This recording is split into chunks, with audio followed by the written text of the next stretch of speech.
పల్నాడు జిల్లా పిడుగురాళ్లలో టీడీపీ నేతలు బరితెగించారు.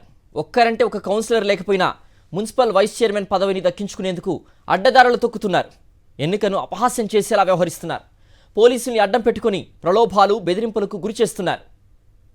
పల్నాడు జిల్లా పిడుగురాళ్ల మున్సిపాలిటీలోని 33 వార్డుల్లో వైఎస్ఆర్సీపీ వారే ఏకగ్రీవంగా కౌన్సిలర్లుగా ఎన్నికయ్యారు. ఎస్సీ సామాజిక వర్గానికి చెందిన వైస్ చైర్మన్ కొమ్ము ముక్కంటి ఇటీవల అనారోగ్యంతో మృతి చెందారు. దీంతో రాష్ట్ర ఎన్నికల కమిషన్ ఆ పదవికి ఎన్నిక నిర్వహించనుంది. తొలుత ఈ నెల 3వ తేదీన ఎన్నిక జరగాల్సి ఉండగా కౌన్సిలర్లను లోపలికి వెళ్లకుండా టీడీపీ నేతలు అడ్డుకోవడంతో మరుసటి రోజు అంటే 4కి వాయిదా పడింది. ఈ నెల 4న కూడా ఎన్నిక జరగకుండా టీడీపీ నేతలు అడ్డుపడ్డారు. తిరిగి ఈ నెల 17న ఎన్నిక నిర్వహించాలని ఎన్నికల కమిషనర్ ఆదేశించారు. 30వ వార్డు కౌన్సిలర్ ఉన్నం ఆంజనేయులను టీడీపీ నేతలు లోబర్చుకొని మొత్తం వ్యవహారం నడుపుతున్నారు. మిగతా వారిలో 20 మందిని టార్గెట్ చేసి పోలీసులను అడ్డం పెట్టుకుని ప్రలోభాలు, బెదిరింపులకు గురి చేస్తున్నారు. ఈ 20 మందిని శనివారం ఎమ్మెల్యే ఎరపతినేని శ్రీనివాసరావు సమక్షంలో టీడీపీలోకి చేర్చుకోవడానికి రంగం సిద్ధం చేసినట్లు తెలిసింది.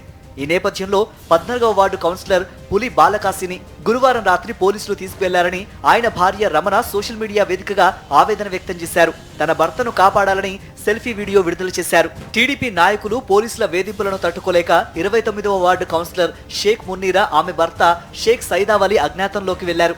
వీరిని బయటకు రప్పించడం కోసం పోలీసులు సైదావలి సోదరుడు సుబానిని అదుపులోకి తీసుకున్నారు. ఈ మేరకు సైదావలి సోషల్ మీడియా ద్వారా విడుదల చేసిన ఓ వీడియోలో ఆవేదన వ్యక్తం చేశారు.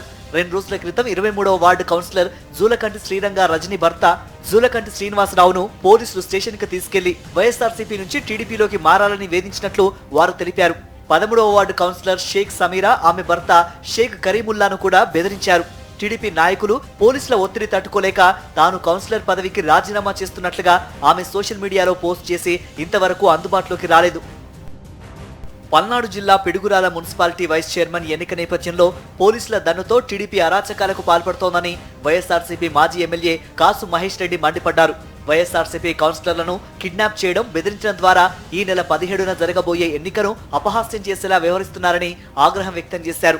చట్టాలను కాపాడాల్సిన పోలీసులే దౌర్జన్యకాండకు కొమ్ము కాస్తున్నారన్నారు. ఎలాగూ పోస్ట్పోన్ చేయలేమని కౌన్సిలర్స్ ని కిడ్నాప్, దాదాపు 10-12 మందిని పోలీసులను కిడ్నాప్ చేయటం ఎంత విడ్డూరం అంటే, ఎట్టుందంటే దొంగతనం చేస్తే దొంగల్ని పట్టుకోమని పోలీసుల దగ్గరికి పోతాం, పోలీసులే దొంగతనం చేస్తే ఎవరి దగ్గరికి పోవాలా జనం, అలా ఉంది. పోలీసులే కిడ్నాప్ చేశారు కౌన్సిలర్స్ ని. ఈ రోజు ఎక్కడున్నాయి విలువలు? 9 నెలలు అయింది, ఇచ్చిన హామీలు